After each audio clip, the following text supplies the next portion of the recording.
Okay, let me tell you about my neighbors, David and Linda Miller. They moved into our neighborhood hoping for that perfect suburban life, quiet streets, kids playing outside, friendly waves. They found this charming two-story colonial, modest but perfect, with a great backyard for their two little ones, Ashley and Ben. It seemed like everything they wanted. But then they met Mr. Harold Vance, the president of our local homeowners association. David told me about their first encounter. Second day in the house, still unpacking, doorbell rings. There's Vance, stocky guy, late 50s, clipboard in hand, radiating this heavy, unwelcome authority. "Good afternoon," Vance said, no warmth in his voice. Harold Vance, HOA president. "Just dropping off the community guidelines." He shoved this thick booklet at David. "Like to make sure everyone knows the rules. Keeps things running smoothly." David nodded politely, but felt uneasy. The booklet was insane. Pages of rules about fence height, paint colors, even what kind of flowers you could plant. David figured he'd skim it later, but life got busy. A week later, the first letter arrived. Official HOA logo. A courtesy notice saying their trash cans were visible from the street outside of collection hours. A violation. David laughed it off. They were still unpacking. But the notices kept coming. Lawn too tall, by half an inch. Temporary basketball hoop for Ben? Unsightly, needed to come down immediately. It went from annoying to straight-up harassment. Vance seemed to be watching their every move. One Saturday, David's working in the garage. Vance just strolls up the driveway. "Mr. Miller," he says, tapping his clipboard, "notice some cracks in your driveway. Need that repaired within 30 days. Tripping hazard. Reflects poorly." David, all sweaty, stood up. "Harold, with all respect, the cracks are tiny. They're not a hazard." Vance gave this thin, condescending smile. "Not about your opinion. It's about standards. Fix it, or I issue a violation, maybe a fine." "That's ridiculous," David said, losing patience. "We just moved in. I have a million things to fix inside." "Well," Vance replied, raising an eyebrow, "maybe you should have considered that before buying in an HOA community." And he just walked off, leaving David fuming. Over the next few months, it got worse. It felt like Vance was specifically targeting the Millers. Other neighbors had minor issues, but nobody got scrutinized like David and Linda. Linda even overheard Vance gossiping about them, calling them the new problem residents. The breaking point?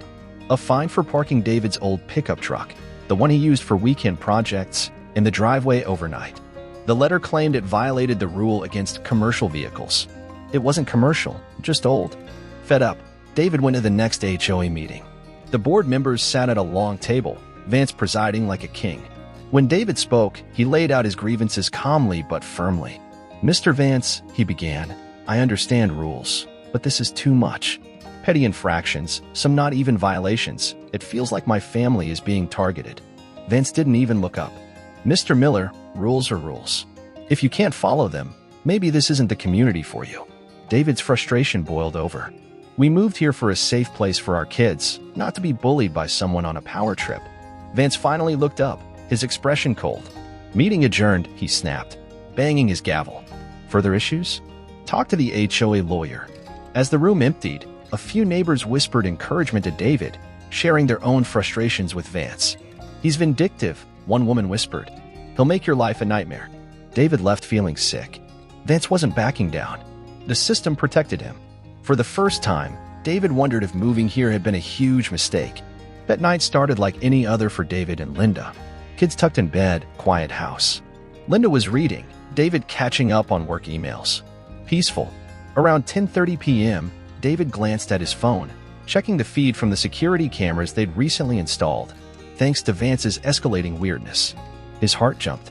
There, in the backyard floodlights glow, was Harold Vance himself, creeping along their fence line with a flashlight. "Linda," David whispered urgently. She looked up. "Vance is in our backyard." "What?" she whispered back, eyes wide. "Why?" "I don't know," David said, getting up, "but I'm finding out." He grabbed his jacket, phone still streaming the camera feed, and headed for the back door. He stepped onto the patio. "Hey," he shouted into the darkness. "What the hell are you doing on my property?" Vance froze, swinging the flashlight beam around until it landed on David. No apology, no surprise, just a smirk. "Just checking for violations," Vance called back, his voice dripping with condescension. "HOA business." "This is private property," David yelled, anger rising. "You have no right." Get off my land. Vance strolled closer. I have every right to ensure compliance, he said smugly. Your backyard's visible. Noticed irregularities. Thought I'd take a closer look. David clenched his fists. Irregularities? Are you kidding? You're trespassing, Vance. Vance shrugged, shining the light on the kid's swing set. Should read the guidelines more carefully, Miller. Board has authority to inspect. Not without my permission. David snapped, stepping forward. Last warning. Leave now, or I call the police. Vance seemed to consider it, then sighed dramatically. Fine, he muttered, turning towards the gate. But don't think this is over. You're not above the rules. David watched him leave, heart pounding, then locked the gate tight. He went back inside to a pale, anxious Linda. He's gone, David reassured her, but he crossed a line. I'm filing a police report tomorrow. He did just that. The officer was sympathetic but explained that without damage or proof Vance entered the house, criminal charges were unlikely. We can issue a warning, though, the officer offered. Frustrating, but something. David beefed up security, more motion sensors, better camera settings, big no trespassing signs along the fence. For a few days, it was quiet. David hoped the warning worked. Then, one afternoon, Linda found a typed note taped to the front door. HOA letterhead. Dear Mr. and Mrs. Miller, it read, It has come to our attention that your property may be in violation. As a courtesy, I personally inspected your backyard to confirm. Please note that refusal to address these violations will result in formal action. Sincerely, Harold Vance, HOA President. Linda called David, furious and shaking. He's claiming trespassing was a courtesy? That's it, David said grimly. We're not letting him bully us. I'm calling a lawyer. He drafted a formal letter to the HOA demanding an apology from Vance and threatening legal action if the trespassing continued. He sent copies to every board member. The tension in the neighborhood ratcheted up. More neighbors quietly approached David and Linda, sharing their own Vance horror stories. He's been on a power trip for years, one said. Nobody stands up to him. But even with the support, it felt like an uphill battle. Vance had the board wrapped around his finger. David couldn't shake the feeling Vance was plotting his next move. He was right. The breaking point came one sunny afternoon. David was at work. Linda was home alone with Ashley and Ben. Around midday, loud, insistent knocking rattled the front door. Linda peeked through the frosted glass. Vance. Her stomach plummeted. She hoped he'd leave. The knocking got louder, more aggressive. Mrs. Miller. Vance bellowed. I know you're in there. Open up. Linda's hands trembled. Mr. Vance, she called through the door. What do you want? David isn't home. Official HOA business, he snapped. Ongoing violations.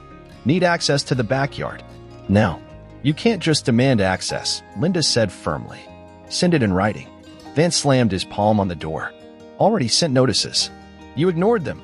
Final warning, Mrs. Miller. Let me in, or I escalate.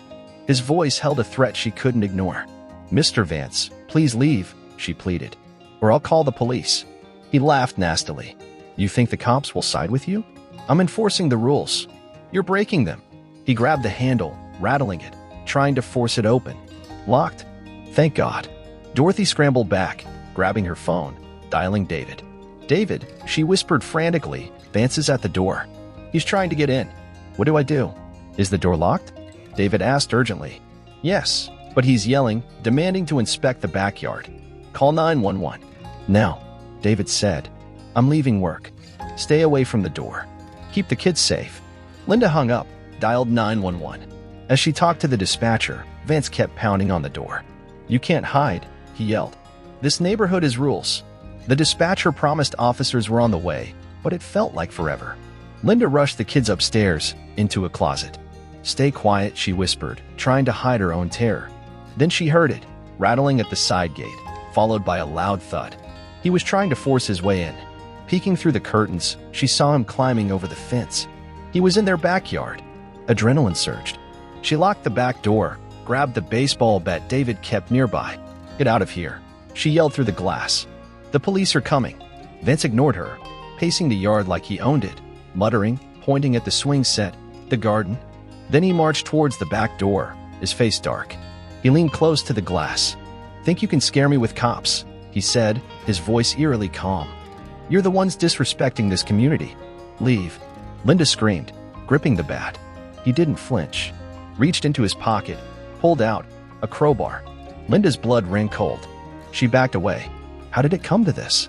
As Vance started prying at the doorframe, Linda ran upstairs to the kids. They were crying silently in the closet. "It's okay," she whispered, trying to sound brave. "Daddy's coming. Police are coming." Then, the unmistakable sound of shattering glass. Her heart stopped. He was inside. She grabbed her phone again, hands trembling, called David.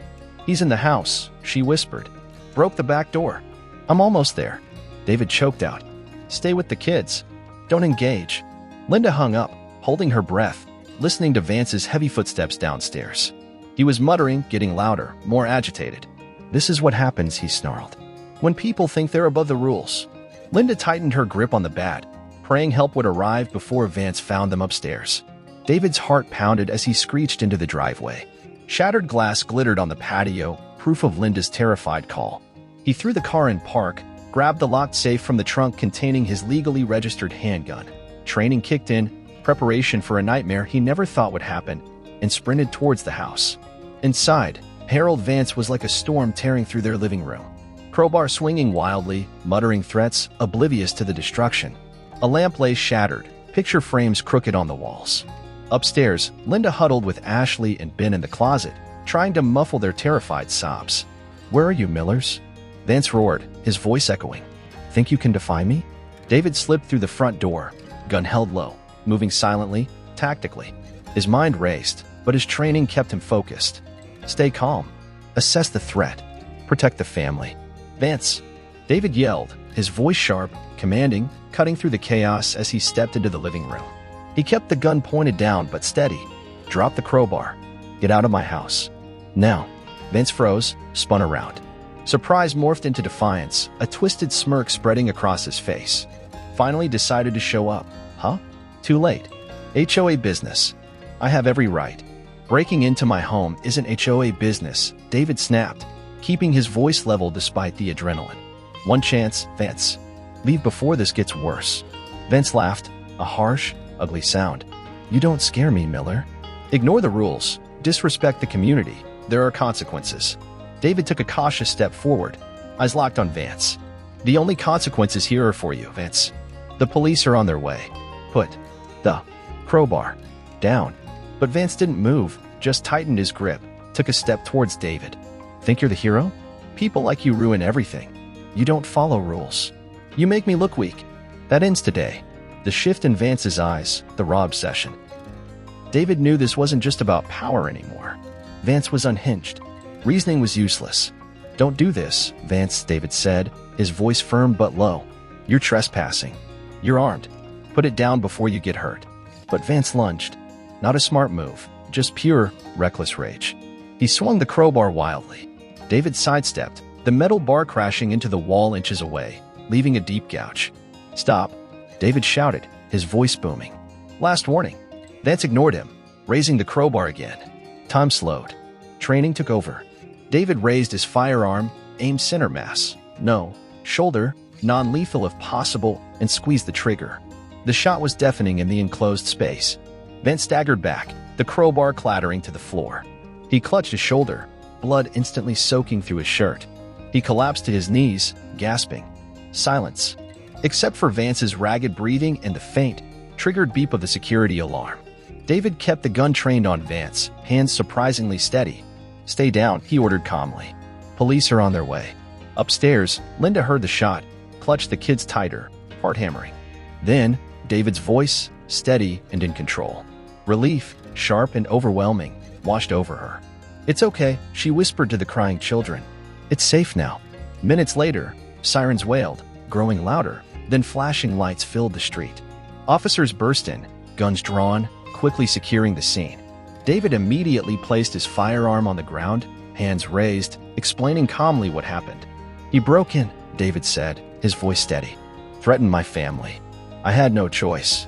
The officers moved efficiently, cuffing Vance, who was conscious but clearly in pain, checking the house. Paramedics arrived, loading Vance onto a stretcher. An officer stayed to take David's formal statement. Linda brought the terrified kids downstairs, tears streaming down their faces as they clung to David. "It's over," he whispered, holding them tight. "You're safe." The rest of the evening was a blur. Police reviewed the security footage, Vance breaking the door, wielding the crowbar, lunging at David. The lead investigator was clear. "You acted in self-defense, Mr. Miller. No charges will be filed against you." As the ambulance drove Vance away, neighbors gathered outside, murmuring in shock. They disliked Vance, feared him even, but nobody expected this. The incident ripped the lid off the quiet suburban facade, exposing the ugliness that had festered under Vance's reign. Inside, David and Linda sat on the couch, holding each other, the adrenaline finally fading, leaving them shaken but profoundly grateful. The kids were asleep upstairs, exhausted. "I still can't believe it came to this," Linda said quietly, her voice breaking. David nodded, his jaw tight. "He crossed the line. I wasn't going to let him hurt you or the kids. No one has the right to make us feel unsafe in our own home." As dawn broke, filtering through the shattered window, David knew their lives were changed forever. But looking at his family, safe beside him, he felt a deep, unwavering determination. They had faced the worst, survived, and they would face whatever came next, together. The sun came up, casting long shadows through the shattered glass of the back door. The house was a wreck, broken lamp, crooked pictures, the dent in the wall where Vance's crowbar hid. But the oppressive atmosphere was gone. It felt lighter. David sat at the kitchen table, coffee in hand, staring into space. He hadn't slept. The night kept replaying. The break-in, the confrontation, the shot. Linda sat across from him, quiet, her hand resting on his. Upstairs, thankfully, Ashley and Ben were still asleep. The morning news was already all over it. A reporter stood out front, police tape visible behind her. Shocking events, quiet suburban neighborhood. HOA President Harold Vance shot after allegedly breaking into the home. David switched off the TV. He couldn't listen to the speculation, the invasive questions. Later that morning, Detective Miller, no relation, ironically, came by to follow up. Tall guy, calm demeanor.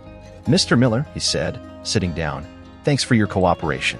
Reviewed the footage, preliminary reports. It's clear Mr. Vance was the aggressor. He forcibly entered, wielded a weapon, refused to leave. Your use of force falls well within self-defense laws, especially the Castle Doctrine. You were protecting your family." Hearing it laid out like that should have been comforting, but the emotional weight was heavy. "What happens now?" David asked. "Vance is in custody at the hospital," Detective Miller explained. "Once discharged, he'll be formally charged, trespassing, breaking and entering, assault with a deadly weapon. Given the evidence, it's unlikely he'll avoid serious consequences." "And us?" Linda asked quietly. "Are we safe?" Miller looked sympathetic. "Legally, you're clear. But situations like this attract attention, media, gossip. My advice? Focus on your family. Let the justice system handle Vance." As the detective left, David felt a flicker of hope. Maybe they could move forward. But first, they had to fix the physical reminders of the nightmare. Over the next few days, they worked together. David replaced the broken door, fixed the window. Linda cleaned up the glass, straightened the living room. Friends and neighbors, horrified by what happened, stopped by with meals, offered help, shared words of support. One older woman, Carol, confided, "Vance has been a bully for years. Fined me for planting the wrong flowers. I never fought back. But you stood up to him. We're all grateful." More stories emerged. Unjust fines, foreclosure threats, rumors of misused HOA funds. It wasn't just Vance being a jerk. It was a pattern of abuse. With this wave of community support, David felt empowered. He gathered signatures from neighbors, demanding an emergency HOA meeting. At the meeting, he presented evidence of Vance's misconduct, not just the break-in, but financial discrepancies, testimony from other harassed residents. The remaining board members were stunned, defensive at first, but the evidence was overwhelming. By the end of the night, the board voted unanimously to remove Vance permanently as president. He was already facing criminal charges, but this was symbolic. The neighborhood started to heal. Without Vance's iron fist, people seemed lighter. Neighbors worked together to rewrite the HOA guidelines, focusing on fairness and transparency instead of petty tyranny. They asked David to join the new board, but he politely declined. "Think I'll focus on my family for now," he said. Life for the Millers slowly found a new normal. Ashley and Ben's laughter filled the house again. Linda found peace working in her garden, planting bright, defiant flowers. David, though forever changed, felt immense gratitude for his family's safety. One evening, sitting on the back patio, watching the kids play, David looked around. The lawn was green, The swing set was back in action. The setting sun cast a warm glow. He reached for Linda's hand. "We made it," he said quietly. She smiled, leaning against him. "We did, and we're stronger for it." The distant sound of kids laughing drifted over from neighboring yards. A reminder that even after the darkest night, there could be light, community, and peace.